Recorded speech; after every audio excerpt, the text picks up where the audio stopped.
pour des gerbes. Mais même le sol, c'est encore attaché. Ça marche? Ah, il n'a pas été coupé. Il n'a pas été coupé, il est encore sur pied, en terre, et ils font une gerbe, mais attachée encore sur le sol. Ça, c'est quand? C'était lundi soir. C'est juste avant la fête. Ok. Et vient la fête, qu'est-ce qu'on fait le soir? Lundi soir, on fait le Korban Pessah. On mange le Korban Pessah, le Seder, la matzah, etc., etc. Ça, c'était Pessah. Le soir, à la sortie du premier jour de Pessah, on chutz la'aretz, on faisait le deuxième soir de Pessah. En Eretz Israël, qu'est-ce qu'il faisait? Tout Yerushalayim allait en l'endroit où on avait attaché ce Seora, cette orge, et on fait la cérémonie du Omer.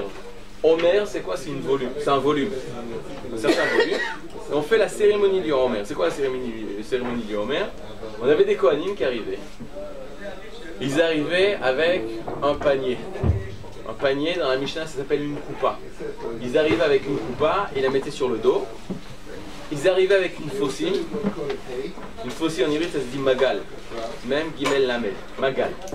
Ils arrivaient avec une faucille. Et se présentaient les fameux Kohanim qui allaient couper le Seora, couper cette orge-là. Et tout l'homme Israël est là, et les Kohanim, ils crient aux personnes qui sont là, Coupazo, est-ce que c'est avec ce panier que vous allez récupérer le Seora, l'orge? Et eux ils disent, on lui dit au Kohen qui crie ça, Hen. C'est quoi Hen? Oui. Hen. Dans un langage de la Mishnah, Omrim lo Hen. Ils lui disent oui. Ils répètent une deuxième fois. Coupazo, c'est avec ce panier, Omrim lo Hen. Coupazo, Omrim lo Hen. Quand est-ce qu'on dit ça? Le premier soir où on récite le Homer, on lit toutes les Mishnayot, le Menachot qui parlent du Seder à Homer, comment on coupait cette orge. Ensuite, il lui disait Magalzo, c'est avec cette faucille, Omrim lo Hen. Magalzo, ils disent Hen, Magalzo, Hen. Et la Mishnah dit, si c'était Shabbat, Shabbat Hayom, c'est aujourd'hui Shabbat, il disait Hen, oui. C'est Shabbat, Hen, c'est Shabbat, Hen. C'est dans quel cas? C'est seulement dans le cas où on était Mechadesh le Chodashim en fonction du Bet Din, où Pessah pouvait tomber jeudi soir. Pessah tombait jeudi soir, et le Homer qu'on allait couper, il allait tomber vendredi soir. Donc il faisait cette cérémonie un jour de Shabbat. Maintenant, qu'est-ce qu'il y a de spécial dans cette cérémonie? Tu fais une melacha de Shabbat. Tu vas couper du blé en dehors du Beth Amikdash. Les Kohanim, ils ont l'habitude d'enfreindre le Shabbat. Par rapport à nous, c'est enfreindre le Shabbat. Ils allument le feu, ils font la shrita. Ça, c'est au Beth Amikdash. Mais en dehors, à Tel Piyot, à Armonativ en bas de la Taïelette, je ne sais pas si c'est là exactement, mais c'était en bas de Yerushalayim, dans les montagnes. Le jour de Shabbat, on lui dit c'est Shabbat, ils disent oui, il coupe. Pour un élève du Talmud Torah de Eretz Samoria, c'est un traumatisme. Tu vois, le jour du Shabbat, des gens barbus des rabbinim qui sont en train de couper alors qu'ils savent que couper, kotser, ça c'est un des 39 melachot de Shabbat. Et là, c'est quoi le problème? C'est que dans la Torah, il est marqué Usfartem lachem, vous compterez pour vous, mimachorat à Shabbat. C'est quoi mimachorat? Du lendemain du Shabbat. Et juste avant, dans le passouk avant, on parle de Pessah. On parle du premier jour de Pessah. Et là, il y avait une grande marloquette.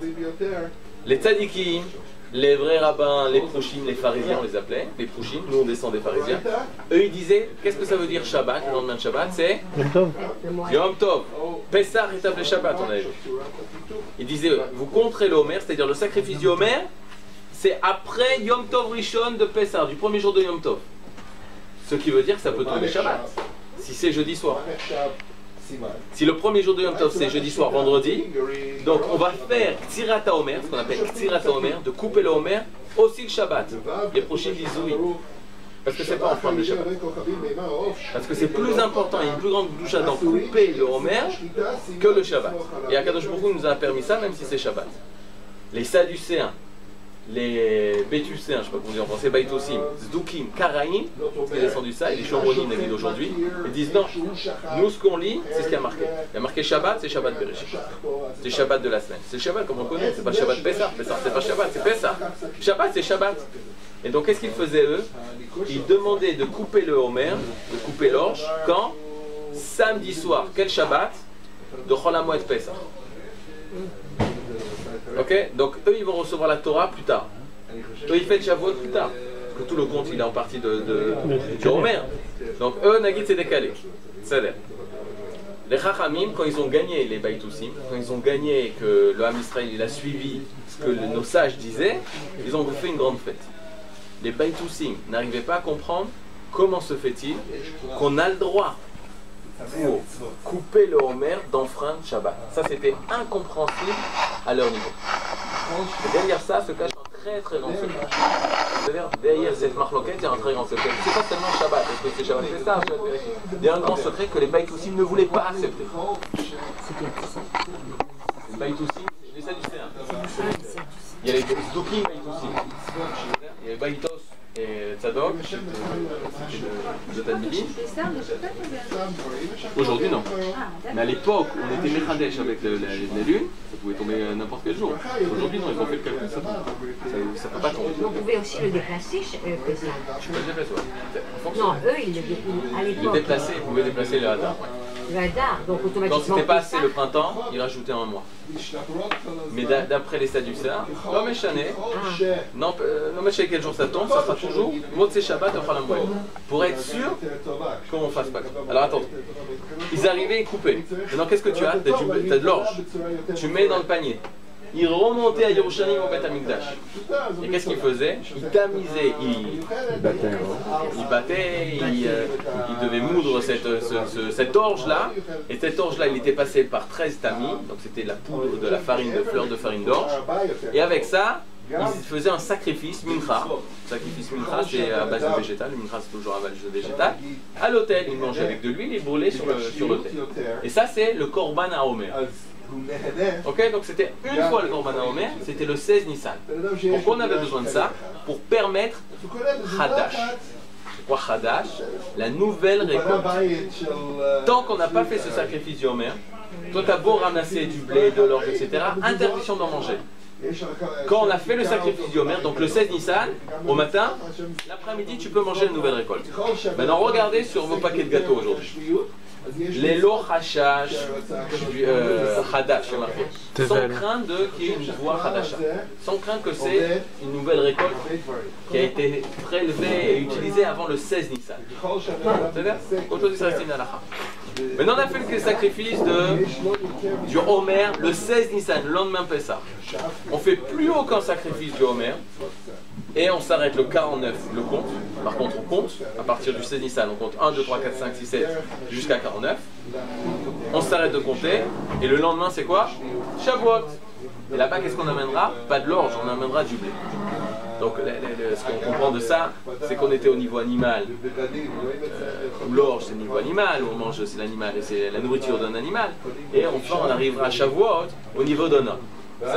Sur ça, les Baïtoussim, ils étaient d'accord. Sur ça, les Sadducéens, ils étaient d'accord. Les Tzdukim, ils étaient d'accord. Sur ce qui n'était pas d'accord, c'est que le Homer, ça permet, on peut faire le Homer, même si ça tombe Shabbat. Pourquoi? Parce qu'il y a un secret derrière ça. Le Homer, c'était pour emmener l'agriculture, permettre l'agriculture d'Israël, du Ham Israël. Tout ce qui est en rapport avec l'agriculture. On faisait le sacrifice du Homer et on permettait les nouvelles récoltes. Donc on fêtait en fait l'agriculture d'Israël. Et ça, ils ne comprenaient pas comment fêter l'agriculture, c'est une chose super matérielle, comment on peut faire une chose comme ça, qui fête l'agriculture en repoussant le Shabbat, c'est plus important que le Shabbat. Et c'est sur ça qu'ils ont fait la guerre, les Chachamim. Donc pourquoi je vous dis tout ça? Parce qu'il va y avoir plusieurs évolutions au niveau du temps dans cette période-là propice au Homer, etc. D'abord, il faut savoir le Homer, c'est très important. Je ne vous ai pas ramené ici. Parce que d'autres feuilles sont trop longues. Il y a un Midrash Rabbah qui dit la chose suivante. Vous ne l'avez pas ici, vous n'avez pas ces feuilles-là. Je vais vous dire Béalpé. Rabbi Yochanan Omer. Rabbi Yochanan dit Léolam alti mitzvah Homer kala benecha.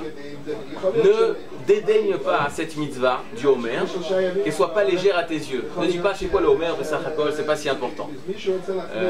Pourquoi? Parce que tu peux dire, hey, c'était au niveau j'étais animal, maintenant moi je suis un homme. C'est-à-dire moi ce que je vois c'est que Shavuot, c'est pas le Homer. Alors Rabbi Yochanan dit non, fais attention. Pourquoi? Parce que grâce, chez Alied, il faut le lire dans le Midrash, c'est pas chaud.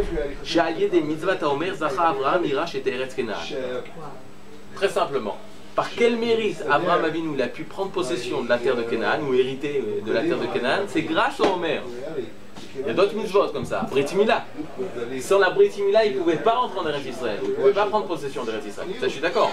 Mais la mitzvah du Homer, ça lui a permis de prendre possession du pays de Canaan. Première chose grâce au Homer. Deuxième chose grâce au Homer. Resh Lakish, c'était la Chavruta. Donc c'est important déjà, c'est des rabbinim d'Eretz Israël. Il n'y a que qui peuvent comprendre que c'est le Homer.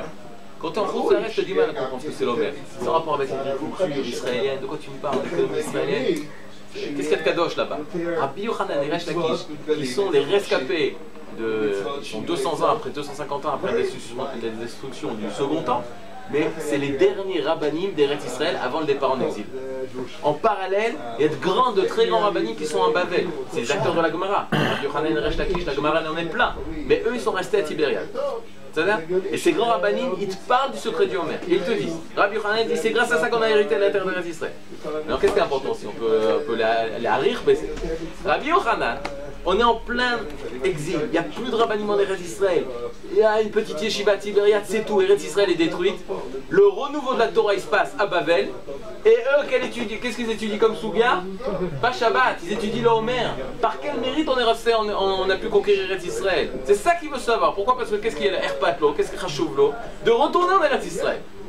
Donc Rabbi Yochanan et Resh Lakish, les deux Chavrutot, ils essaient de comprendre qu'est-ce qu'on peut faire de façon à ce que l'homme Israël, de nouveau, il revienne en Eretz Israël. Resh Lakish, il dit, ne pense pas que la mitzvah du Homer, elle est kala, elle soit légère, à tes yeux. Parce que chez Aliédé mitzvah Homer, c'est Akadosh Baruch Hu, Shalom ben ish le ishto. Hachem, il a fait la paix entre l'homme et sa femme. De quoi on parle? Korban Sota, c'est considéré comme le Korban Homer. La femme Sota, elle doit apporter, qui est suspectée d'être une femme Sota, d'être adultère, elle doit apporter un Korban. Korban de Séor. Korban d'orge. Et il appelle ça Korban Homer, c'est-à-dire on retrouve l'union de l'orge. Maintenant, pourquoi il rapporte ça? On voit ça au niveau collectif. Akadosh Baruch Hu, il fait la paix entre qui? Entre qui? L'homme et la femme. Ça c'est au niveau individuel. Au niveau collectif, c'est qui l'homme et la femme? Au niveau collectif, le peuple et la terre. Oh, tout d'abord, il faut retourner en Eretz Israël. Là aussi, tu veux faire le shalom avec Eretz Israël. Eretz Israël, elle nous a rejeté. Faire le shalom, comprendre qu'est-ce qu'il y a dans le Homer. Et Rabbi Abaou et Rabbi Simon. Rabbi Simon, c'est pas Rabbi Shimon. Il y a Rabbi Simon, c'est un Amora d'Eretz Israël. Dans le Talmud Yerushalmi, il n'y a pas Rabbi Shimon. Il y a Rabbi Shimon, mais c'est un autre, c'est un Tana. Un Amora, il s'appelle Rabbi Simon avec ça. Rabbi Simon, vers Rabbi Shimon ben Levi, il dit Ish Amda Lahem. C'est cette mitzvah du Homer qui a permis à Gidon de gagner les guerres. C'est-à-dire, on y va. Premier, Rabbi Yochanan, il dit un juif va lui poser la question comment on peut retourner en Eretz Israël? Mitzvah Homer. Ok, moi peut-être je vais retourner en Eretz Israël. Mais comment le peuple, la nation, elle peut faire la paix avec Eretz Israël? Elle nous a rejeté cette terre. Le Homer. Il va y avoir des guerres. Le Homer. Vous avez compris? C'est-à-dire Rabbi Lévi Amar. Rabbi Lévi Amar. Et les émissions, il y en a qui vont arriver, ils vont dire, ils sont trop forts. Quelle guerre? Gidon, c'est une guerre. Mais il peut y avoir une Shoah. Rabbi Lévi Omer. Isham Dalem Bime Aman. Le Omer, c'est ça qui nous a sauvés de Aman. Vous vous rappelez que quand Aman il vient pour chercher Mordechai sur le cheval, Mordechai il était en train d'étudier avec les enfants, Mitzvah Omer, c'était le 16 Nissan, c'est ce même jour il va être pendu à Aman, et Aman il va comprendre. Qu'est-ce que vous étudiez? Le 18 ans du Beth Amikdash, toute l'histoire que je vous ai racontée, les enfants racontent à Aman. Il lui dit, vous avez gagné. Aman il comprend, vous avez gagné. Quoi, vous apportiez de l'orge au Beth Amikdash pour fêter l'agriculture israélienne, l'économie israélienne, vous avez gagné. Ça y est, c'est ma fin. Qu'est-ce qui se cache derrière ça? On ne va pas répondre aujourd'hui. Mais vous avez une semaine pour réfléchir, ou même 2 semaines, ou même jusqu'à chaque fois. Ah bah, pourquoi je vous dis ça? C'est comme un gouvernement. Si le peuple, si Israël est gouverné par un gouvernement juif, c'est la Géoula. Et s'il est cultivé par des juifs, c'est la Géoula. Donc c'est ça aussi. Mais qu'est-ce qui a fait que... Parce que c'est les premières... La première chose qu'on fait quand on rentre dans un pays, c'est cultiver pour manger. L'agriculture. C'est la base. C'est comme toi tu dois manger au niveau individuel. Le Homer, hein, c'est la base de l'économie israélienne. Et ça on le met au Kodesh. Ça on le met au Beth Amikdash. Quand les goïms ils ont compris ça, ou quand nous on a compris c'est quoi son importance, on était capable de conquérir Israël, d'y rester, d'être en paix. C'est ça qui sans stresser personne. Si nous aujourd'hui on arrive à comprendre c'est quoi la mise du Homer, alors on arrivera à comprendre vraiment qu'est-ce que c'est pour ça que l'agriculture qui se passe en ce moment en Israël fait l'équilibre avec le monde politique. Ça se... Mais il y a des grands amis d'Achachamim qui disent que l'agriculture en Israël, jusqu'à aujourd'hui, c'est quelque chose de kadosh. Et assourd d'annuler ça. Les gens ils parlent de high-tech, de technologie, c'est très bien. Mais jamais se séparer de l'agriculture. Jamais de dire non, on n'a pas besoin de l'agriculture, on va importer. Alors regardez. Au niveau de l'histoire, l'époque entre Pessah et Shavuot, c'est une époque heureuse ou malheureuse? À la base. La base c'est heureux. Bien fait, au contraire, on a dit on passe du Seora jusqu'au Chita. Donc c'est une période heureuse. Les Mekoubalim, ils ont une halakha très pertinente. Ils disent, même le jour de Yom Kippur où tu ne dois pas te raser, parce que la période entre Pessah et Shavuot, c'est une période où on ne se rase pas. Pourquoi? Parce qu'à quoi cela ressemble? Très simple. La période entre Sukkot, premier jour de Sukkot, c'est un Yom Tov. Ensuite c'est Chol HaMoed. Le 7e jour de Sukkot, c'est le dernier jour de Sukkot. C'est le dernier jour où on entre dans la Soukha, ça s'appelle Shana Rabbah. C'est Yom Tov? Non. C'est Chol HaMoed. C'est-à-dire. Maintenant le lendemain, comment il s'appelle ce jour-là? Shmini Atzeret. Tu rentres dans la Soukha? Non. La Misa du Lulav, non, c'est pas Sukkot. C'est quoi comme fête? C'est une autre fête, c'est Shmini Atzeret. Mais quel rapport avec Sukkot? Azov, c'est une autre fête. Shmini Atzeret, ça s'appelle Shmini Atzeret. Mais qu'est-ce qu'on fait? On fait plus le Lulav? En France, on était Méboulbali. Parce qu'on fait encore. Attends, rappelez-moi. On mangeait dans la Soukha. On fait. Et on s'arrêtait. Attends, mais. Et on faisait le Lulav aussi, ouais, non? Non, on fait pas le Lulav. Non, parce on faisait pas le Lulav, on arrêtait au Shana Rabbah. Non, au Shana Rabbah, ça s'arrête au Shana Rabbah. On mangeait quand même à la Soukha sans... Bon, déjà, c'est. On pouvait manger dans la Soukha sans bracha. On avait un problème. Voilà, c'est ça. Voilà, non, c'est ça, c'est ça. On rentrait dans la Soukha, on faisait pas de bracha. Mais on mangeait dans la Soukha. Mais pourquoi, c'est quoi le héter? Parce que si on faisait ça, si on faisait pas ça, c'était parce que c'est Shmini Atzeret pour nous. En France. C'est sûr que c'est Shmini Atzeret. Mais c'est aussi Sukkot. Ok, alors c'est sûr que c'est Shmini Atzeret. Mais c'est aussi Sukkot. Mais tu peux pas faire Sukkot vraiment. Parce que ça contredit Shmini Atzeret. Si tu prenais le Lulav, c'est mouxé par rapport à Shmini Atzeret. Assour. Donc Lulav assour. Rentrer dans la Soukha sans bracha. Ershou, tu peux dire bon, c'est une maison, c'est Seder. Efchar la. Ok, donc c'est un peu. En tout cas, ce qui est clair, c'est que Shmini Atzeret, ce que je veux vous dire, c'est pas une fête. C'est une fête en soi. Atzeret, c'est la clôture. Shmini Atzeret, c'est le 8e jour de clôture. Ça va? Mais non, sachez, le monde, c'est un monde de 7. Par contre, c'est un monde de 7. On voit dans la parashat Hashavua, vous rappelez ça, je vous rappelle ça dans les deux. Tout est construit en 7. On doit rentrer dans la Soukha combien de jours? 7 jours. Parce qu'il veut Kadosh Baruch Hu, Kadosh Baruch Hu, il veut qu'on s'attache à la Soukha. Un jour, ça ne suffit pas. 2 jours, ça ne suffit pas. 3 jours, ça ne suffit pas. 4 jours, ça ne suffit pas. 5, 6, 7 jours, ça suffit. Ça y est, tu as passé un temps complet. Le maximum du temps, c'est 7 jours. Ça marche? Le premier jour de la semaine, dimanche, tu travailles. Lundi, tu travailles. Mardi, tu travailles. Mercredi, tu travailles. Jeudi, tu travailles. Vendredi, tu travailles. Et là, Shabbat, qu'est-ce que tu fais? Tu ne travailles pas. Pourquoi? Parce que justement, on ne veut pas que tu t'attaches au travail. Tu as compris le truc? Tu ne veux pas t'attacher au travail. Si tu avais travaillé le 7e jour, ça a été fini. Tu es attaché au travail, tu ne peux plus t'en passer. C'est-à-dire, pourquoi je parle de ça? Parce que tu as parlé chez moi. Béar, on parle de la Shemitah. La première année, quand une personne elle fait son compte au niveau de sa production, c'est sur un an, c'est pas sur un jour, c'est pas sur une semaine, c'est sur un an. Alors qu'est-ce qu'il fait? Il compte combien mon terrain, ma boîte, mon entreprise, elle m'a rapporté. Tu fais ça au bout d'un an. Donc tu fais ça au bout d'un an, tu fais le compte. Deuxième année, une année de production. Troisième année, une troisième année de production. Quatrième année, cinquième année, sixième année. La septième année, elle dit retire-toi de la terre. Pour pas être aliéné au travail lié à la terre. Shnat Shemitah.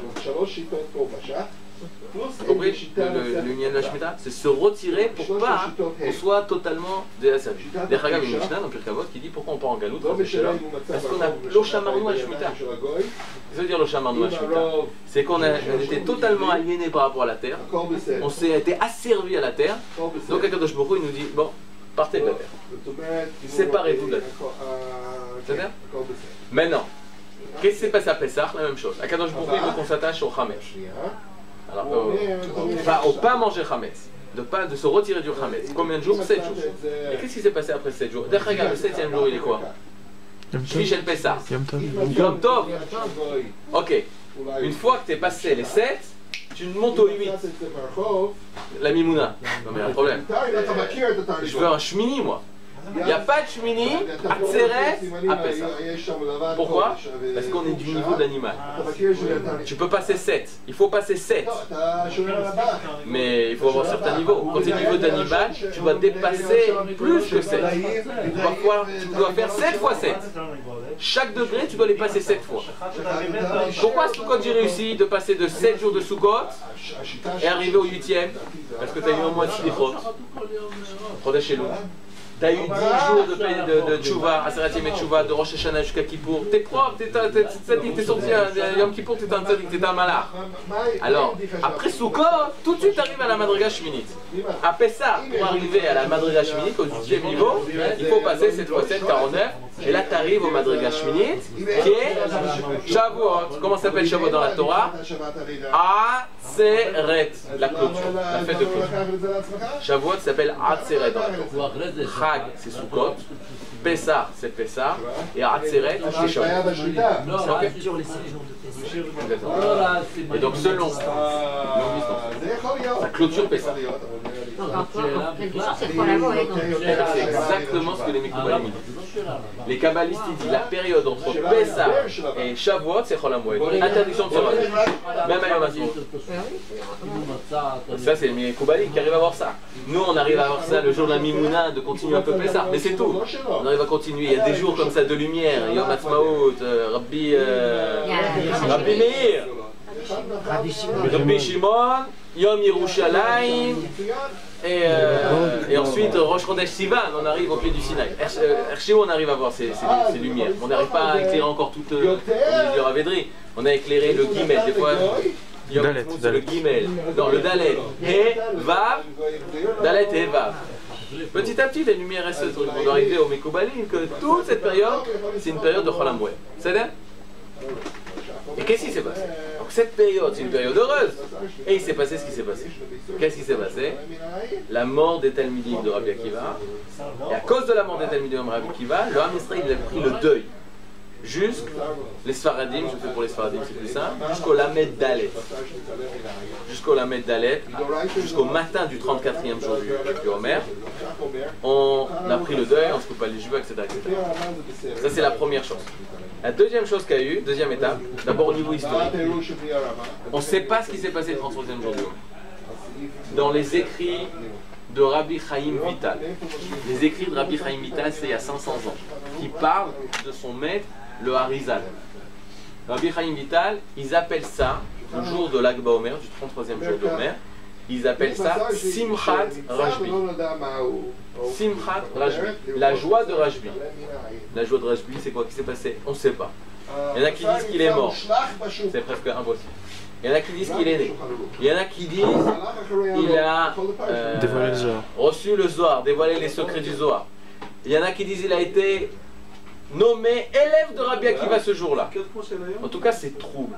La seule chose qui n'est pas trouble, c'est que le Ham Israël, il ne se trompe pas. Le jour du Lag BaOmer, il fête ça. Et on tout le temps fêtait ça. Donc il y a une minag comme ça. Tu ne peux pas prendre un minag, en plus c'est pas seulement des gens non religieux, c'est des gens super religieux, c'est de tout, mouvant, c'est de tout, de Tzibour, etc. Ils fêtent ce jour de Lag BaOmer. Donc un jour de lumière, Lag BaOmer. Maintenant attendez, par rapport aux élèves de Rabbi Akiva, comment ça se passe? On met ça tout en ordre. On a reçu la Torah Sinai. Quand on doit rentrer en Eretz Israël, on attend 40 ans à cause de la faute des Meraglim. On rentre en Eretz Israël avec Yoshua, ouverture du Jourdain. Combien on reste de temps en Eretz Israël sans roi 400 ans. 400 ans. Ensuite, on a le roi, on va faire ça vite. Shaoul, David, Shlomo, construction du Beth Amikdash. Le premier Beth Amikdash, il a duré 420 ans. Ensuite, destruction du premier Beth Amikdash. 70 ans, l'exil de Babel. Deuxième Beth Amikdash, reconstruction avec Ezra. Comme il a duré 410 ans. Destruction en 68. Facile d'histoire juive, un de plus. Tout est en 40, 400, 40, 400, Il y a des problèmes 2 fois 40, non. On arrive, on détruit le Beth Amikdash. Qui détruit le Beth Amikdash? Titus. Qui domine ici? Les Romains. On est en 68. C'est-à-dire 68. Et qu'est-ce qui se passe en Eretz Israël? Les Juifs, ils sont encore en Eretz Israël. Une partie est partie loin, en Bavel, mais la grande majeure partie est encore en Eretz Israël. Hein? Ils sont à Yavne, exactement. Rabbi Yochanan, il va quitter, il va prendre Yavne. Et il n'y a plus beaucoup de personnes à Yerushalayim. Les Romains vont même témoigner que grâce à la guerre entre Juifs, ils ont pu gagner la guerre, sinon ils n'auraient pas pu gagner la guerre. Et là où tu sors tous les midrashim à cause de la sinatrinam, de la haine gratuite. On est en 68. Il y a du temps qui passe, 70, 80, 90, 100, 110, 120. Caniré dans les 120, 122, ou 123 ou 125, le Ham Israël prépare une révolte. Ça leur a pris 4-5 ans à préparer cette révolte. Ils creusent des tunnels sous Eretz Israël. Ils emmagasinent on dit de la nourriture, des armes. Ils s'organisent dans tout le pays. Il y a des gens qui te disent j'étais dans les grottes de Bar Korba, mais où il y en a plein. Dans tout le pays il y a des grottes. Et ils s'organisent. En 132, Bar Korba, il fait. Comment ça révolte? Comment s'appelle Bar Korba? Alors attention, il s'appelle Simon Bar Kosiva. Kosiva. Maintenant, d'où on sait ça? D'abord des Mekorot du Yerushalmi, mais l'histoire la plus incroyable qui puisse exister, c'est la chose. On est dans les années, je ne sais plus, la création de l'État d'Israël. Quelques années après. Quelques années après, dans les années 50 ou 60. Non, même pas. Ils sont allés Yamé là. On n'avait pas Yamé là. C'est après 67. C'est après 67. C'est après 67. Où Yigal Yadin, qui était l'ancien chef d'état-major d'Israël, et le chef de la Haganah, etc., Yigal Yadin, sa passion c'était, aussi après c'était de recherche archéologique. Et il va dans les grottes à Yamamela, ils font les découvertes des parchemins les plus anciens de Bar Korba et les lettres de Bar Korba. Et qu'est-ce qu'il découvre? Il découvre une lettre signée par Shimon Bar Kosiva, Kaf Vav Samer Yud Bet Aleph, Kosiva, qui commande à ses soldats des loulavim. Pas des M16, des loulavim. Maintenant regardez comment l'Ashgara, le premier chef d'état-major de l'armée d'Israël, le premier Ramatkal, il reçoit le pétec du dernier Ramatkal d'Israël. Là tu t'assois, tu dis si tu peux la laine, le jour où tu comprends un peu ça. On est compte? Le dernier chef d'état-major d'il y a 2000 ans, il est mort en 135. C'est le dernier chef d'état-major. Ça l'a ébranlé? Mais bien sûr ça l'a ébranlé. Mais au niveau léoumi, au niveau national, tu comprends? Et ça c'est... Il peut comprendre ça, il dit mais regarde-moi ça la Shgacha. Il comprend l'histoire juive, tu vois. Il arrive et tout, il dit mais c'est fou. Le dernier chef d'état-major, je reçois la lettre le premier chef d'état-major, c'est fou. On va s'arrêter là parce que c'est trop de lumière. Moi ça met pas des choses comme ça. Tu vois la main d'Akadosh Baruch Hu. Pourtant c'était pas Nachman, c'était pas une personne religieuse. C'était une personne religieuse. Et ensuite... C'est pas une personne religieuse, mais elle savait beaucoup de choses parce qu'on voit dans ses écrits. À l'époque, ces gens-là ils étudiaient le Tanakh. Ils connaissaient le Tanakh. Et l'histoire d'Israël. Bon, maintenant on a un problème. C'est quoi on a un problème? C'est que nous on est dans l'époque où des fois dans la société on essaie de tout séparer. L'État, la religion, l'État, la yeshiva, l'armée, etc. Et dans le Beth Midrash de Rav Kook, à Four, nous qu'est-ce qu'on veut faire? On va faire la synthèse de tout. Et dans la Souga de l'Agma Omer, on découvre une chose assez particulière. Ce que je vous dis, c'est basé uniquement sur les écrits du Rav Yehuda Kook, qui enseignait ça à ses élèves. Lui, en fait, il a emmené ce chidouche-là de comment voir, percevoir cette période du Homer, des élèves de Rabbi Akiva, de Rabbi Shimon et Bar Korba. Maintenant, je vous dis qu'est-ce que la rue a dit, et qu'est-ce que les Shivot a dit, et qu'est-ce que nous on dit. Qu'est-ce que Rav Yehuda dit. Dans la rue, on dit, tout le monde sait que cette période, c'est une période, ça aussi c'est marquant. Dans la rue, on sait que c'est la période de la révolte de Bar Korba, et même des personnes pas religieuses vont fêter la Gva Omer. Alors tu leur demandes c'est quoi? Bar Korba. La révolte de Bar Korba. Qu'est-ce qui s'est passé là-bas? Il y a eu les morts, ces soldats ont été détruits. Mais en fait, ça, c'était cette période de l'espoir. Je sais moi ce qu'il raconte. En tout cas, en fait, la révolte de Bar Korba. Vous avez entendu de Rabbi Akiva parler de Rabbi Akiva avec ses élèves? Réponse des gens: de quoi tu mêles la religion ça? Laisse les rabbins là où ils sont. Il y avait Rabbi Bar Korba, il avait des soldats. Ils sont battus, ils ont perdu face à Adrianus. D'ailleurs, regarde, en passant, c'est très important de savoir ça aujourd'hui. La révolte, elle commence à 132. On récupère une partie de cette région-là, de Jérusalem. Il est nommé roi, Bar Korba, par le peuple qui le suit, qui domine. Ils vont faire des pièces à son effigie. Il va avoir une armée. Pendant 3 ans, on va revivre une nouvelle indépendance. De 132 à 135. 135, c'est la fin. La fin de la révolte. Adrianus, il va écraser la révolte, et on va expliquer comment. Mais en 135, il décide de labourer Yerushalayim. Sur ça, on pleure le jour de 9 Av, ça a été fait aussi le 9 Av. Donc 68, destruction du Beth Amikdash, où on laboure Yerushalayim, c'est en 135, et il décide de construire à l'emplacement du temple de Jérusalem un temple gréco-romain, et il appelle la ville de Jérusalem Alia Capitolina, la capitale des dieux. Et il change le nom d'Israël en Palestine. Il a cherché dans la Bible, dans le Tanakh, quel est le peuple qui était anti-Israël, anti-royauté d'Israël, les Philistins. Donc il prend le nom des Philistins, il décide ça va s'appeler Palestine. Allez, à Capitolina, ça n'a pas duré, on va continuer à l'appeler Jérusalem, mais malheureusement Israël s'est passé Palestine. Vous savez, ça c'est à tout début à cause de Bar Korba. Grâce à Bar Korba, à cause qu'il a fait Adrien, mais c'est à Bar Korba, c'est pas la destruction du Beth Amikdash. C'est en 135. Depuis 135, l'histoire des Palestiniens commence. Pas des Palestiniens, ceux qui habitaient en Israël, c'était des Juifs. Ok. Jusqu'en 1948, c'est les Juifs qui habitaient ici, c'est des Palestiniens. Sur la truc, c'est Palestinien. Qu'est-ce qui se passe dans les yeshivot? Pourquoi tu fais l'Ag Baomer? L'Ag Baomer, c'est les élèves de Rabbi Akiva qui sont morts. Comme ils étaient 24 000 élèves, ils sont morts. Comment ils sont morts? Ils sont morts épidémie. Ils étaient à la yeshiva, ils se levaient le matin. Tu envoyais un sur son standard, tombait. Tu tournais là-bas, tu envoyais 3 qui tombaient. Et tu comptais, 24 000 élèves. Tous sont morts. Il ne fallait pas être élève de Rabbi Akiva, ça portait mal. 24 000 élèves sont morts comme ça, sans rendre. Ouais.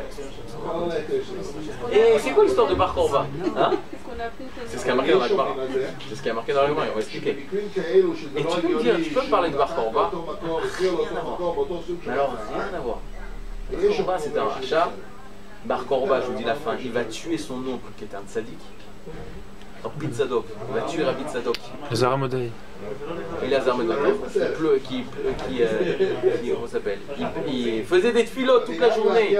Et grâce à lui, la ville de Bétar de Bar Korba, elle restait sur pied. Et il va le tuer alors. On va expliquer dans quelles circonstances. Mais les gens, les religieux, Bar Korba pour eux, zéro. Rachat, Méroucha, on n'a rien à voir avec ça. Pourquoi ton Rav, quand il était en Pologne, il jouait à l'arc, aux arcs et aux flèches? Ah non, je sais pas, c'est des histoires. Non mais attends, ça fait 2000 ans il joue aux arcs et aux flèches. Tu peux me dire pourquoi il joue aux arcs et aux flèches? Il disait pas les soldats devant. Non, ne mélange rien, vous inventez, vous... Attends, mais Chartevi, mais ta historia, vous réécrivez l'histoire. C'est les élèves de Bar Korba, c'est tout. On fait Rabbi Shimon et les élèves de Bar Korba qui sont morts, c'est tout. De Rabbi Akiva. C'est vrai? Or, l'histoire, elle veut la chaussure. En Pologne, pas au Afrique du Nord, mais en Pologne, dans l'Europe de l'Est, on fêtait non seulement avec des feux, ça un peu moins, mais les gros jeux, les jeux des enfants lors de l'Ag Baomer, c'était les arcs et les flèches, pour dire nous sommes les soldats de Bar Korba. Même les chassidim, même les chassidim. Et du jour au lendemain, quand on était en Eretz Israël, on a tout arrêté, on fait que des médours. On a transformé ça en fait, de Torah, oratora, etc. Vient le Rav Yehuda, et la première des choses, il dit ça, Elou, Velou, Divrei Elokim Chaim. Ça et ça vient du Dieu vivant. Eux, ils ont raison, et eux, ils ont raison. Et ça s'est passé en même temps, dans la même période, et ensemble.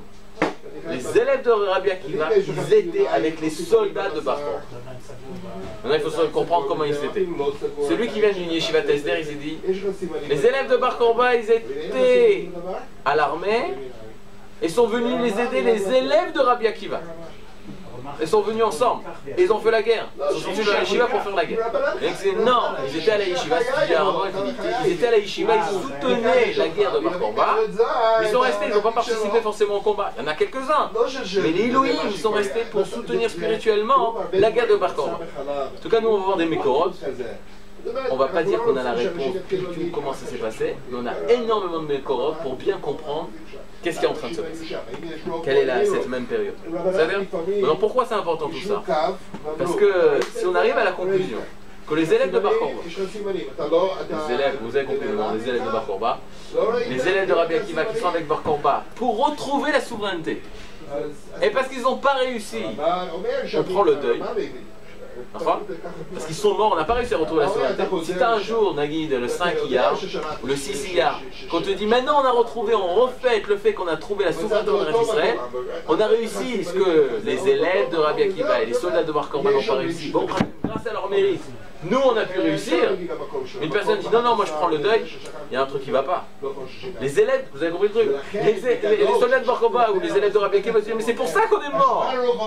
Mais non, vous avez le mérite de retrouver la souveraineté, vous n'avez pas remercié Kadosh Baruch Hu. Donc il y a quelque chose qui est. Donc face à Yom Ha'atzmaut, tu ne peux pas rester indifférent. Ok, après cette introduction, on va commencer dans les Makor. Alors en fait, je vais commencer par le Makor le plus dur qui existe pour mettre dans l'ambiance. Maintenant, ne jugez pas, nous on est katan par rapport à la Koufa, à l'époque, aux gens, etc. Même je peux rentrer dans les... Regardez au Makor 9. Makor 9. Makor 9, c'est extrait de la Sechet Avodat Zarah. On l'a fait. On y va. On est en pleine époque de la révolte. Donc les Romains, ils ont du mal à repousser la révolte. Ils ont fait venir ici 7 légions romaines. Il y en avait une, ils ont fait venir 7 légions romaines. Ils ont fait venir les légions romaines, d'après les historiens, les plus féroces, qui viennent de quel pays? De Britannique, d'Angleterre et d'Allemagne. C'était les légions romaines les plus féroces, ils sont venus pour écraser la révolte en Israël. C'est-à-dire, ils ont réussi, le problème c'est que sur les 8 légions, on a fait tomber 7. Ils ont failli gagner. Ça aussi c'est important de le dire. Bar Korba a failli gagner. Ils se sont rattrapés après. Mais c'est ça, le truc c'est qu'ils ont subi une défaite énorme. Qu'est-ce que ça veut dire une légion qui perd? C'est comme si Chaz Veshalom, tu dis il n'y a plus de Santranim. Il n'y a plus de Khativa de Santranim. Une légion c'était comme une Khativa aujourd'hui en Israël. Tu as la Khativa des Golani, tu as la Khativa des Santranim, tu as la Khativa des Givati, tu as la Khativa de Kfir. C'est enlever une légion, c'est il n'y a plus de Santranim. Il n'y a plus de Golani Chaz Veshalom. Pour eux, c'était une perte énorme, à tel point que Adrianus, quand il va dire à César, d'habitude il dit paix à toi et à César, paix à toi, paix à César et à ses soldats, et là il ne marque pas paix. Comment tu veux parler de paix alors que tu as 7 légions qui ont été totalement anéanties? Donc pour le monde romain, ça a été au niveau historique, les historiens ils disent, ils ont souffert. Mais non, regardez comment la Géoula dépendait de rien. Si au même moment en France il y avait une révolte, un soulèvement contre les Romains, ou en Italie non, mais en Espagne ou dans d'autres pays, il y aurait eu un effet domino, tout serait tombé. Tout l'Empire romain aurait tombé. Ils ont senti la fin à ce moment-là. Pour eux, c'était une catastrophe. Ils ont eu la fin, les Romains. Oui, mais c'est pas une fin par armée. Par armée, du coup. Non, c'est facile. Alors regardez, Avodah Zarah. Tanoura Banan, un enseignement de nos Chachamim. Keshe Chala Rabbi Yossi ben Kisma. Chala, Cholé. Il est tombé malade. Kissa, Rabbi Yossi ben Kisma. Allah, Rabbi Hanania ben Teradion. Hanania, fils de Teradion, Allah l'évaquer. Il est allé l'évaquer au Bikou Cholim. Il va faire une visite de malade. C'est une grande mitzvah. Amarlo, il lui dit, donc il rentre, Hanina ben Teradion, Rabbi Hanania ben Teradion, il rentre chez Rabbi Yossi ben Kisma. Le plus grand de la génération par rapport à Rabbi Hanina, il était plus jeune. Rabbi Yossi ben Kisma, c'est le grand de la génération. Donc Rabbi Hanina, il va voir en quelque sorte son maître. Amarlo, donc il est sur son lit de mort, parce qu'il va mourir à la fin de l'histoire. Il lui dit, Hanina Achi, Hanina mon frère. Iata Yodea Shumazo Mina Shamaim, mon roi. ne sais-tu pas que cette nation, c'est des cieux, Imnichoua, qui l'ont fait régner. Chez Echiva et Beto, qu'elle a détruit Charev, Orban, et Beto, sa maison, Vesarfa et Echalo, qu'elle a brûlé l'enceinte du temple. Et on est 60, combien on a dit 60 ans. 60 ans après la destruction du temple. Ve'arga et Chassidav, elle a tué tous les justes qu'il y avait à cette époque. Il te parle d'une histoire qui s'est passée il y a 60 ans. Ve'avda et Touvav, elle a entraîné la perte de ses meilleures personnes qui étaient à Jérusalem et dans Israël. Ve'adani Kayemet, elle se tient encore toute droite. C'est comme après la Shoah, si la Shoah, l'Allemagne était restée forte, etc., etc. 70 ans après la Shoah, les personnes, ils voient ça et disent, mais ça c'est Kadosh Baruch Hu qui le veut. Qui c'est qui leur donne cette force? Avec toute la cruauté qu'ils avaient, ils sont encore debout, c'est Hachem. Donc attention, Rabbi Yossi ben Kisma, il reçoit Rabbi Hanina ben Teradion et il dit, hé mon frère, tu sais pas que les Romains, cette royauté romaine, c'est des Rechaïm, mais c'est Hachem qui veut qu'ils soient en place. Il leur a donné la force. Ils ont la force. C'est Hachem qui a décidé. Pourquoi il lui dit ça? Qu'on dirait que... Bah il le dit tout de suite, regardez tout de suite. Ve'ani shamati alecha. L'ivrit. Ani shamati alecha. C'était écrit il y a juste 1500 ans. 2000 ans. Ve'ani shamati alecha. Et j'ai entendu sur toi. Shata yoshev. Que tu es assis. Ve'osek batorah. Et tu t'occupes de la Torah, tu étudies la Torah. La Sok Torah, c'est étudier la Torah. Umakil kilot berabim. Kehila. Tu rassembles berabim, kilot berabim, des groupes de masse de personnes. Vesefer munar lecha bechekecha. Et un Sefer Torah, il est posé sur ta poitrine. Ok? Donc il fait tout ce que les Romains ne veulent pas. Qu'est-ce qu'il fait? Il étudie la Torah. Il rassemble les gens. Et il a un Sefer Torah qui est posé sur sa poitrine. Et ça, les Romains, ils ont dit, ne faites pas ça. Maintenant, quand on lit ça, Rabbi Yossi ben Kisma, vous croyez qu'il a arrêté d'étudier la Torah? Non. Rabbi Yossi ben Kisma, il n'a pas arrêté d'étudier la Torah. Si un Romain il lui dit arrête d'étudier la Torah, c'est sûr qu'il est capable de mourir pour ça. Ok? L'imsor est un effèche.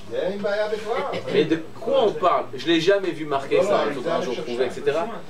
C'est pourquoi les Romains aussi ils étaient embêtés que Makil Kilot Berabim, ils rassemblent les foules. 1. 2. Qu'est-ce que ça veut dire? Sefer Munar Lechat Bechekecha. Un Sefer Torah qui est tenu sur ta poitrine. Ah, mais qu'est-ce qu'il faisait? Rabbi Hanina ben Teradion, il faisait partie de la révolte contre les Romains. Il faisait partie de la révolte contre les Romains. Et Kaniré, qu'est-ce qu'il faisait? Il étudiait une Torah, mais pas n'importe quoi. Une Torah qui veut libérer Eretz Israël des Romains, des envahisseurs. Et pourquoi il rassemble les gens? Pour les galvaniser, leur parler, les motiver, pour faire la révolte aussi. Et pourquoi il a un Sefer Torah? Pour parler au nom de la Torah. Pas seulement pour étudier. Il a le Sefer Torah sur lui, il dit Beshem Hashem Naaseh Venatzliach. Mil Hashem Elai, comme Yehuda Maccabi. Mil Hashem Elai, qui est Hashem, qui est avec Hashem, et là, est vers moi pour faire la révolte. C'est ça qui l'embête Rabbi Yossi ben Kisma. Maintenant, tu te reçois les ifas de ton rab. Comment vous aurez répondu? Moi, je serais parti. Et regarde comment le tzaddik Rabbi Hanina ben Teradion va répondre. Je vous rappelle que Rabbi Hanina ben Teradion, il va être tué à la fin par les Romains, on va voir tout de suite dans cette Gemara. Et c'est on pleure parce qu'il fait partie de Asara Arogé Malchut, des 10 Arogé Malchut. Rabbi Akiva, Rabbi Hanina ben Teradion, Asara Arogé Malchut, c'est cette période-là. Sauf Rabbi Shmuel. Rabbi Shmuel, c'est avant. Rabbi Akiva, c'est la période de Bar Korva. Alors regardez. Amarlo. Il lui répond Hanina ben Teradion, Rabbi Hanina ben Teradion. Mina Shamaim Yerachamu. Des cieux, ils prendront miséricorde de nous. Okay. En 2 mots, c'est Bezrat Hashem. Il ne veut pas lui répondre. Pourquoi il ne veut pas lui répondre? Pourquoi il ne commence pas à s'asseoir? Je vais t'expliquer pourquoi on fait ça, etc. Parce qu'il dit ça sert à rien. Ça sert à rien. Miki, c'est Yom Ha'atzmaut. Il a fait Yom Ha'atzmaut. Sûrement. Trop de lumière. Cache la lumière. Parce qu'il sait que ça sert à rien. Il sait que ça sert à rien de lui parler. Donc il dit à Zov, je vais pas commencer à lui expliquer toute la souga. Ce que je sais, il le sait, il n'est pas d'accord. Là, c'est pas bon. Mina Shamayim Yerechamu. Maintenant, après lui avoir dit, mais qu'est-ce que tu es en train de te révolter contre les Romains? Écoutez ce qu'il lui dit. Amarlo. Il lui répond, Rabbi Yossi ben Kisma, après avoir entendu de Rabbi Hanina ben Teradion, Moshe Mirachem. Ani Omer Lecha. Dvarim Shel Ta'am. Je te dis des choses avec une raison, Ta'am, un goût. Sensé, je te dis des paroles sensées. Ta Omer li Mina Shamayim Yerechamu. Et toi, tu me dis, bon, Dieu va aider.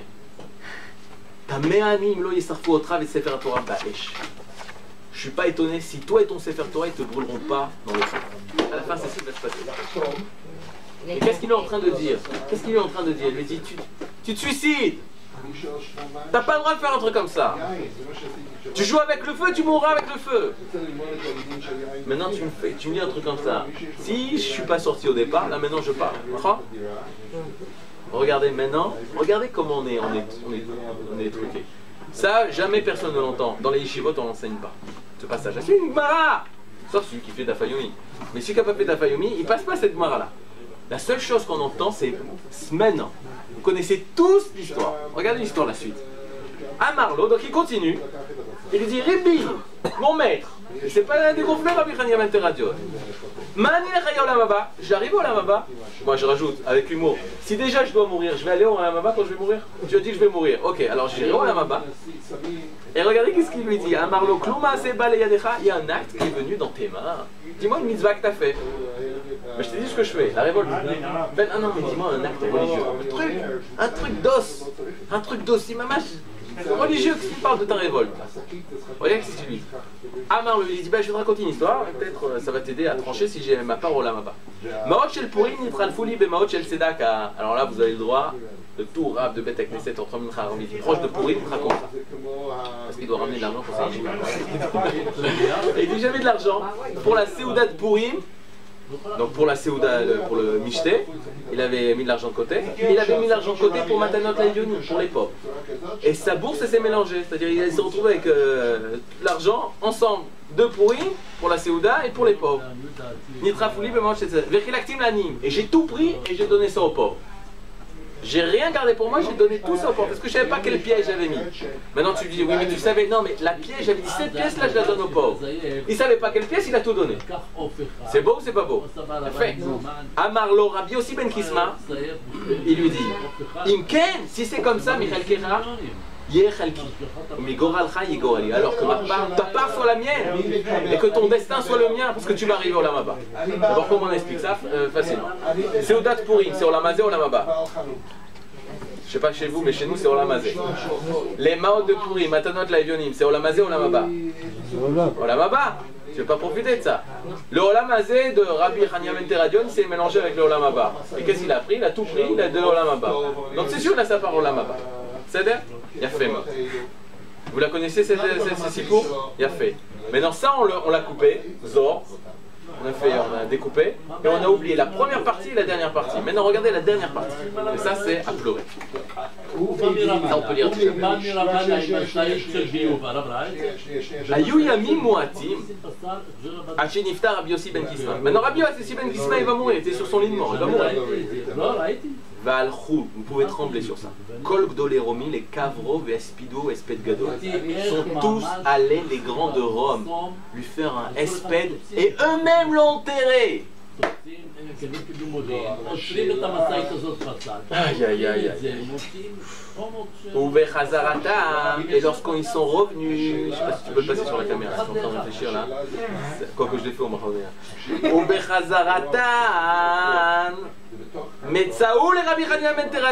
Et lorsqu'ils sont revenus les Romains, ils retrouvent Rabbi Hanina ben Teradion qui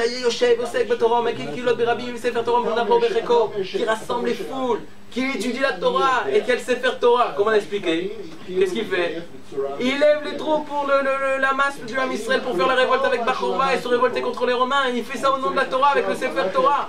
Donc qu'est-ce qu'ils font les Romains? Et Vekarkou ve Sefer Torah, ils l'ont enroulé avec son Sefer Torah tout autour de lui. Vekifu bechavle zmurot, ils ont mis du foin. Vetitu bahem et haour, et ils ont brûlé avec le feu. Veviu sfogim shel tzemer, ils ont mis des éponges de laine, les chéroum bamaim, ils les ont fait tremper dans l'eau, binichum alibo, ils l'ont posé sur son cœur pour qu'il souffre et qu'il reste vivant, que des chelotese nishmato me'era, pour pas que son âme sorte rapidement. Amra lobito, safi et diaba, erer bechav. Comment j'ai pu te voir dans telle situation? Amarla, il lui a répondu, Rabbi Hanina ben Teradion, il m'a allé à Ninsrati, il lui a dit, Ayad avoir caché, dit, si j'étais brûlé moi seul, et au moins il se fait une chose grave. Chez mes Bakesh el Bonachel Sefer Torah, ou Bakesh el Boni, celui qui exigera le jugement d'avoir fait honte à la Torah, il demandera aussi qu'on fasse le jugement par rapport à ce qu'on m'a fait moi. Waouh! Rav Yehuda, il a dit, mais attendez, vous avez entendu ce qu'on a entendu? T'as des Romains, qui c'est les Romains? Les Romains ils sont allés enterrer Besped Gadol, Vekivru, Rabbi aussi Ben Kisma, et Rabbi Hanina ben Teradion ils vont le tuer? Parce qu'il y a des rabbins et il y a des rabbins. Il y a des rabbins et il y a des rabbins. Rabbi aussi Ben Kisma ça dérangeait pas les Romains. Et tu dis ta Torah, ta Yiddishkat, tu ne les déranges pas, tu dis rien au niveau politique. Toi, on va donner du kavod. Toi, on va donner du kavod. Attends, c'est pas seulement cette Gemara, quand t'as ça, tu vois les Gemarot dans un truc totalement différent. Quand il va au Rabbi Shimon Bar Yochai, bien après, 70 ans après la révolte, Rabbi Shimon Bar Yochai, comment ça commence l'histoire? Rabbi Shimon Bar Yochai, Rabbi Yehuda, Rabbi Elai, Rabbi Yossi, et Rabbi Shimon il commence à critiquer. Rabbi Yehuda il dit, Rabbi Yehuda il commence à dire, wow, regardez les ponts qu'ils ont fait les Romains, ça fait développer le truc, regarde les marchés, regarde les termes. Quand ils ont su ça les Romains, ils ont dit t'es Rosh Hamedabrim. C'est quoi Rosh Hamedabrim? Tu parleras, c'est toi qu'on mettra dans toutes les informations. Le porte-parole de Romain. C'est toi on va te prendre dans tous les villages juifs et tu vas dire du bien de Rome. Et t'avais Rabbi Shimon Bar Yochai, lui, il a dit mais tu rigoles quoi? C'est la richrout chez c'est leur méchanceté, leur cruauté qui a fait tout ça. Il n'y a aucun bien qui sort de Rome. C'est Talmidav Shel Rabbi Akiva. Et ça c'est 70 ans après la révolte, là je vous parle en plein de révolte. Je vais raconter une histoire. 48. Les Arabes commencent à se révolter, il y a encore les Britanniques. On est quelques jours avant la déclaration d'État. C'est-à-dire en 1922, il y a l'État jordanien qui a été créé. Avant. 1920, sans Remo. Sans Remo, qu'est-ce qui s'est passé?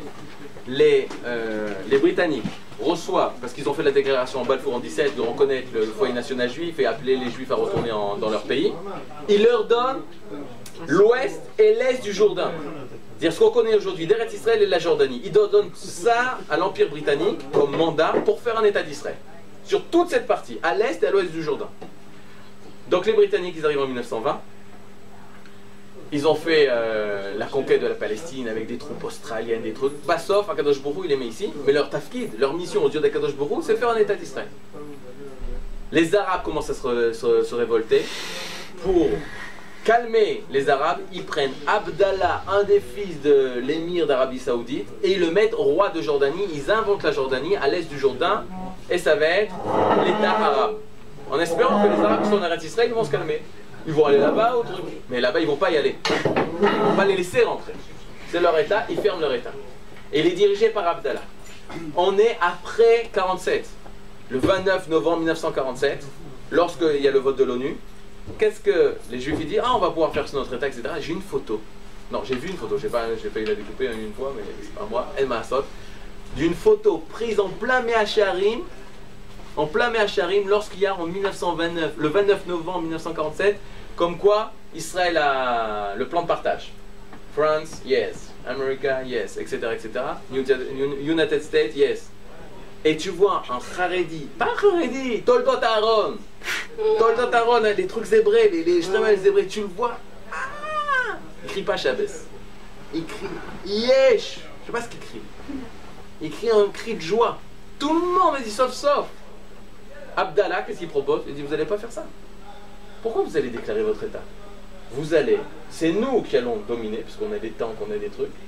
On vous fera rien, et vous ferez partie du gouvernement. Il propose ça à David Ben Gurion et à Golda Meir. Abdallah, le roi Abdallah, comment il voyait les choses? Vous êtes cuits, vous êtes tout autour. Le Liban, la Syrie, nous, l'Égypte. Vous n'avez aucune chance. Acceptez que le Yishuva Yehudi soit sous la tutelle de la Jordanie, d'Abdallah. On aurait été le roi de Jordanie, ça aurait été le roi de tout Israël. Et vous serez dans le gouvernement, on laissera des atavot. Ça marche?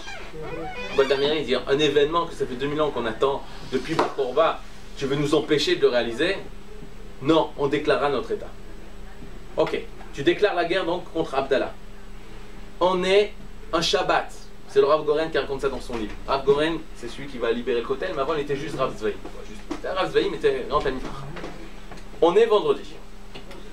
Vendredi, quelques jours avant la déclaration de l'État, les tanks, on sait que les tanks de Yarden, non, mais c'est le jour de la déclaration. C'est le vendredi de la déclaration. Les tanks de Yarden arrivent. Les tanks de Jordanie arrivent, s'approchent. On sait qu'ils approchent. Maintenant, il faut creuser des tranchées à l'est de Jérusalem pour pouvoir empêcher l'avancée des tanks. Qu'est-ce qu'il fait le Rav Goren? Il va voir le Rav Herzog, le grand rabbin d'Israël, celui que vous voyez sur la photo avec un chapeau long comme ça. Chapeau melon. Chapeau haute forme.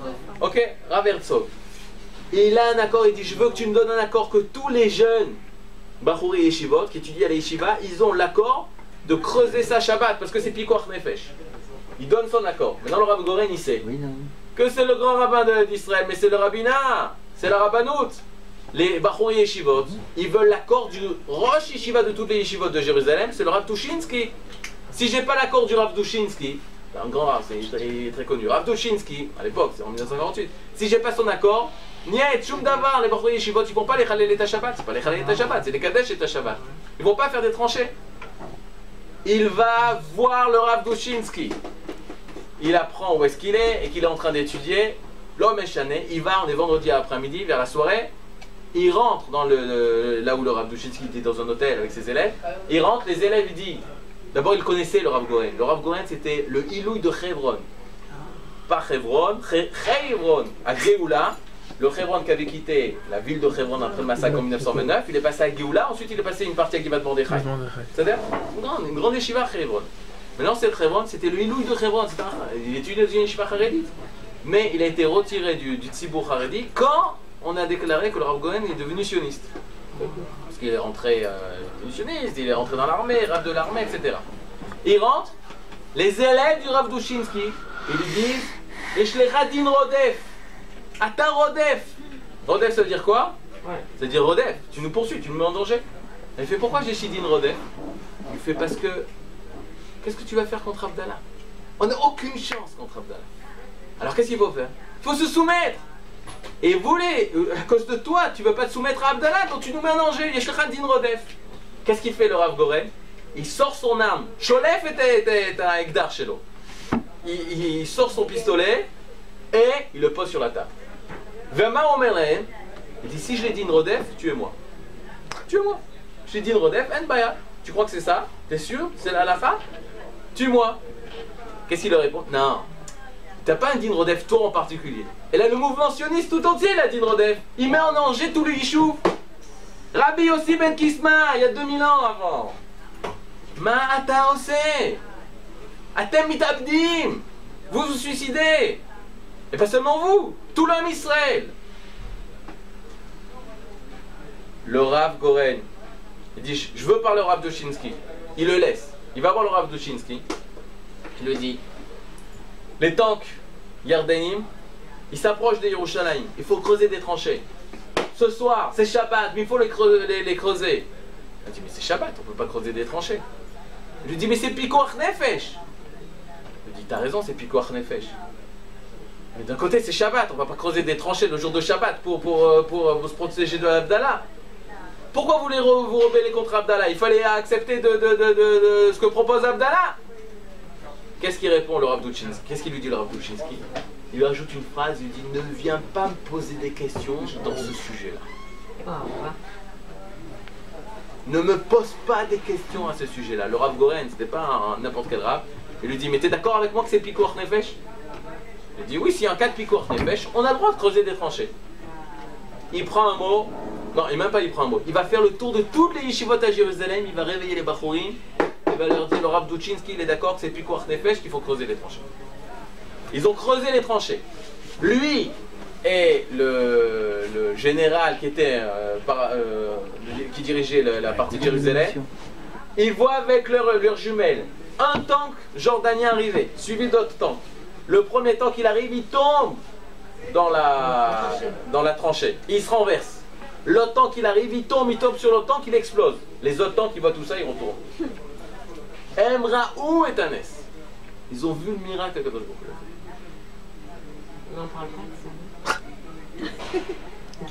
C'est fou, c'est fou. Maintenant, nous, pour ça je vous dis au début, on est petits. Qui on est, qu'est-ce qu'on aurait dit à leur époque, à leur truc. Nous, on est à Noam Siar, 5774, 66e anniversaire de l'État d'Israël. On se balade à Yerushalayim, nos enfants ils courent à Yerushalayim, pas de bombe, pas de truc, machin. Il y a des problèmes par rapport à ce qu'il y avait avant. Qu'est-ce qu'on aurait pensé, qu'est-ce qu'on aurait cru, qu'est-ce qu'on aurait, les peurs qu'on aurait eues, qu'est-ce qu'on aurait décidé. Mais ce qu'il faut voir, c'est qu'il y a des gens comme ça, qui ont Chelek le Olam Haba, ça la grande. Qu'est-ce qu'il leur a demandé?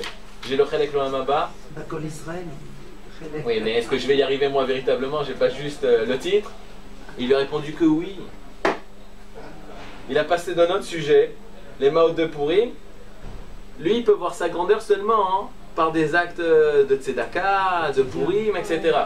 Mais il voit pas qu'il a sa place quand tu fais la révolution pour trouver la souveraineté d'Israël. Mais il a répondu, il dit que Chelkecha Yechelki, que ta part soit la mienne. Ils voient leur grandeur, mais ils n'arrivent pas à ça. Ils sont cachés là. C'est un blocage. Alors, Baruch Hashem, que les Chachamim qu'on retient, c'est Rabbi Hanina ben Teradio. Les Chachamim qu'on retient, que l'homme Israël a retenu, c'est Rabbi Shimon Bar Yochai, qui a suivi la continuité de Rabbi Akiva.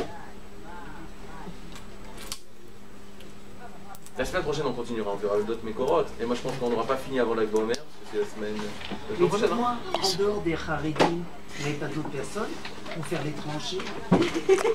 Les jeunes, vous avez besoin de tous les jeunes. Ça suffisait pas. Entendu? Ils ont fait les tranchées. Oui, ils ont fait, non, j'ai lu l'histoire. Tu connais l'histoire? J'ai lu l'histoire. À lire. Ils ont fait les tranchées, mais le tank qui est arrivé, le premier tank qui tombe, deuxième tank qui tombe sur l'autre, ils explosent, les autres tanks qui partent. Emraou et Tanes. Ça aussi, tu vois, quand tu dis le jour, allez, Yom HaSukkot, une fois le Ravaï, il dit, les Chachamim chez Bador, Em Yadou, tu vois. Aujourd'hui, 66 ans après, tu dis, c'est quoi Nes? Ceux qui étaient là-bas, ils ont vu le Nes. C'était pas des tranchées, c'était un rabbin. C'est comme si je te dis, on peut faire le Nes sur Hanouka. Aujourd'hui, on est incapable de savoir s'il faut faire le Nes sur Hanouka. C'est seulement les Chachamim ador de l'époque qui ont vécu ça. Mais oui, Au moment de la destruction,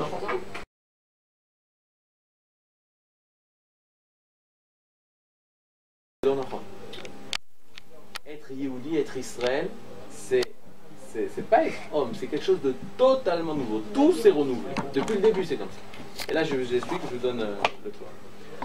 Attention. C'est le texte qu'on dira dans le texte de Rapoxy, je vous dis, parce que c'est très chaud. Les minéraux, c'est les minéraux. Les végétaux, on a déjà dit, les végétaux, ils incluent les minéraux. Les animaux, ils incluent les minéraux et les végétaux. C'est-à-dire, maintenant, c'est quoi un bon animal? Un bon animal, c'est par rapport aux propriétés de l'animal. Est-ce qu'il court rapidement? Est-ce qu'il est fort, musclé, etc.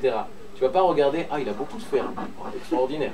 Tu vas regarder ce qu'il a rajouté, son côté qu'il a rajouté, le côté animal qu'il a rajouté. C'est-à-dire, l'homme, il inclut les minéraux. Il a des minéraux en lui, il a des végétaux en lui, il a un animal en lui, et il rajoute le côté homme. Maintenant, quel est un grand homme? Ce qu'il a rajouté, c'est quoi? C'est la moralité, les pensées, c'est la culture, c'est les connaissances. Tu vas pas dire cet homme, il est extraordinaire, s'il a de gros muscles, s'il est immoral, ça vaut rien du tout. Mais c'est là. Donc qu'est-ce que dit le Rav Kook? Mais fais attention, les minéraux de l'homme, c'est pas des minéraux que tu trouves dehors.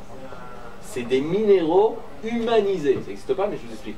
C'est des minéraux refaits à la dimension, au format de l'homme.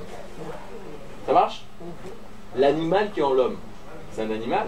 On a un animal en nous? Non, c'est un animal humanisé. C'est des forces animales, mais elles sont au niveau de l'homme, à la dimension de l'homme. Il dit la même chose chez Israël. Israël, il inclut l'homme, parce que c'est minéraux, végétaux, animal, homme, Israël. La Neshama d'Israël, elle a l'animal en lui, elle a l'homme en lui. Mais même les choses humaines, elles ont un niveau de Kodesh. Elles sont reformées par rapport au format d'Israël, et Israël c'est Kadosh. Ce qui veut dire que même la partie la plus basse d'Israël, le peuple, hein, qui est la plus humaine de tout ce que tu veux, ça c'est Kodesh. Alors on réfléchit. C'est quoi la partie la plus basse au niveau de l'État? Chez l'homme, la partie la plus basse, c'est le besoin de manger. Alors au niveau de l'État, de la nation, c'est l'agriculture, c'est l'économie. Et quelle est la partie qui nous permet de manger? C'est l'agriculture. Quel est le stade le plus bas qui existe dans l'agriculture? L'orge. L'orge. Le blé, c'est pour faire du pain, c'est noble. L'orge, c'est tu travailles la terre pour donner la nourriture aux animaux. C'est la partie la plus basse de l'agriculture. Cette partie la plus basse, elle repousse Shabbat, elle est Kadosh. Parce que c'est le côté rôle d'Israël le plus bas, c'est Kodesh. Et ça, les Tzedoukim, ils n'arrivaient pas à comprendre. Les Tzedoukim, ils n'arrivaient pas à comprendre que Israël, en tant que nation sur sa terre avec une économie, l'économie, elle est Kadosh. L'État, il est Kadosh. L'armée, elle est Kadosh. La politique, elle est Kadosh. Non, tu peux être Kadosh, tu peux être Kohen Agadol dans le Kodesh HaKodashim et être un pourri. Ça dépend ce que tu fais avec cette Gouloucha. Mais que ce soit Kadosh, ça bouge pas. Et donc le Homer, ça repousse le Shabbat. Parce que le Homer, le Xerata Homer, c'est la nourriture, c'est l'économie israélienne, ça a sa place, là-bas au Kodesh.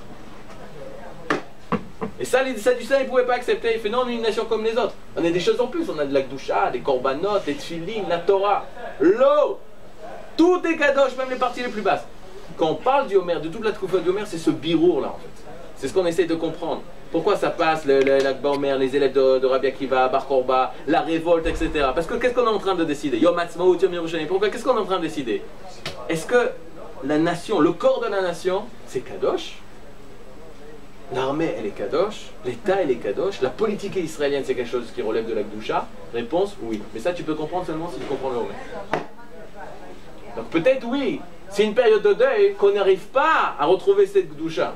Parce que cette période, c'est la révolte de Bar Korba. Donc c'était pour refaire le pays. Refaire le pays, Mito Gdusha. Et lui, il voit pas ça. Lui, il voit pas ça. Maintenant, je vous donne un truc que j'ai jamais dit dans le cours. Mais parce qu'on parle du premier Beth Amikdash et du deuxième Beth Amikdash. Il faut savoir qu'il y a une faute qui n'a pas été réparée lors de la reconstruction du second temple. Lors de la construction du premier temple, le klal, il était parfait, il était à haut niveau. Le prat, l'individu, il était au plus bas. Qu'est-ce que vous vous rappelez de l'époque de Shlomo HaMelech? Mais attendez, le Beth Amikdash, les nations venaient nous voir, c'était le top. Alors tout ça. Au niveau de l'ONU, l'homme Israël, waouh, ça marche. Et le prat, l'individu, des pourris. L'individu, qu'est-ce qu'ils vont faire? Quand Shlomo HaMelech il va mourir, ils vont tuer le ministre des Trésors. Il y a des Rechaïm. Des Rechaïm.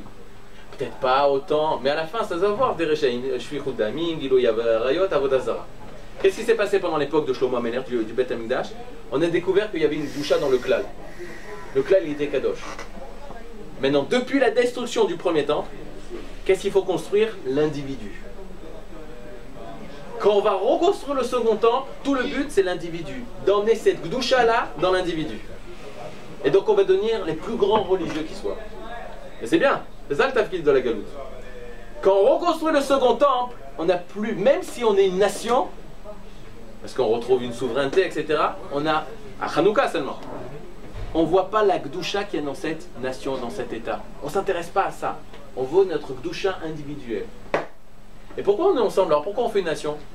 C'est un moyen pour mieux faire la mitzvot, pour mieux se protéger des ennemis qui nous empêchent de faire la Torah. Ils ne voient aucune Gdusha dans le fait de construire une souveraineté. Ça, on l'a perdu depuis le premier Beth Amikdash. Et on l'a jamais retrouvé. C'est maintenant qu'on le retrouve. Et alors aujourd'hui, le prat, C'est maintenant qu'on doit il est retrouver kadosh, ça. il est kadosh, le prat aujourd'hui. Le Prat, il a dévoilé beaucoup de Gdusha. Comme j'ai dit, tu étais un Esquimau en Groenland qui est capable Non, tu étais un Esquimau en Afrique qui est capable de construire des igloos. C'est extraordinaire. On a fait des efforts énormes pour emmener cette Gdusha jusque dans le Prat. On était prêt à faire des choses extraordinaires pour garder les mitzvot. Maintenant, c'est maintenant qu'il faut reconstruire, de revoir que la Gdusha, en fait, notre Gdusha individuelle, elle vient du klal. Mais ça, on parle de Hanouka. Ça n'existait pas, Hanouka. Hanouka, on a eu l'État, on a fait le Hallel pour avoir la Malchoute, juste pour pouvoir continuer à faire la Torah et les mitzvot, parce qu'ils nous ont empêché de faire les mitzvot. Faire pécher les mitzvot, on va faire la guerre. Mais pourquoi tu fais la guerre? Pour faire les mitzvot. On voit aucune valeur dans la création d'un État. C'est notre génération, c'est maintenant que ça revient, qu'on est obligé de réapprendre ça, de réapprendre le Homer, de réapprendre c'est quoi la Gdusha du klal, l'importance d'avoir une... Donc, il faut pas prendre, moi je croyais avant, c'est un texte sur la Rav Kook. Tu peux penser par erreur, tu dis, attends, le deuxième temple, le second temple, nous, on a retrouvé cette nation. Il n'y avait pas, on ne voyait pas la Gdusha qui est dans le klal. Ça remonte à la destruction du premier temple, il y a 2500 ans. Je peux comprendre qu'on a perdu ça. Je comprends qu'on peut perdre la grandeur de Shlomo HaMelech. Et à tel point que les seuls qui arrivent à garder et voir cette grandeur, c'est seulement ceux qui étudient le Tanakh. Parce que c'est dans le Tanakh qu'on parle de ça. Mais on a oublié le Tanakh, on a oublié la Bible, on n'étudie pas ça. On étudie la Lacha, la Gemara, etc. Comment moi je deviens Kadosh? Comment moi je deviens? C'est très bien, mais il faut savoir c'est quoi ta source. D'où ça vient cette Gdusha? Ça commence pas de toi et c'est fini pas par toi, ça commence du klal. Et toi tu es un passeur du klal. Tu es un passeur de la Gdusha de la nation d'Israël sur sa terre, avec sa politique, avec son armée, avec son Beth Amikdash, ses juges, etc. Donc c'est pour ça que c'est Rabbi Akiva, ce qu'il a essayé de faire en refaisant la vol, c'est pas seulement pour pouvoir faire les mitzvot, c'est retrouver le Am Israël, la nation, la Ouma Israël. Il avait donné son aval à Bar Korba. Et il soutenait Bar Korba. Bien sûr. Si on n'avait pas ce Rambam, ça aurait été une catastrophe. Si on n'avait pas ce Rambam qui disait que Rabbi Akiva soutenait Bar Korba, on n'aurait pas pu découvrir ça. Bon, prochain, le Rambam, il nous dévoile, il soutenait Bar Korba.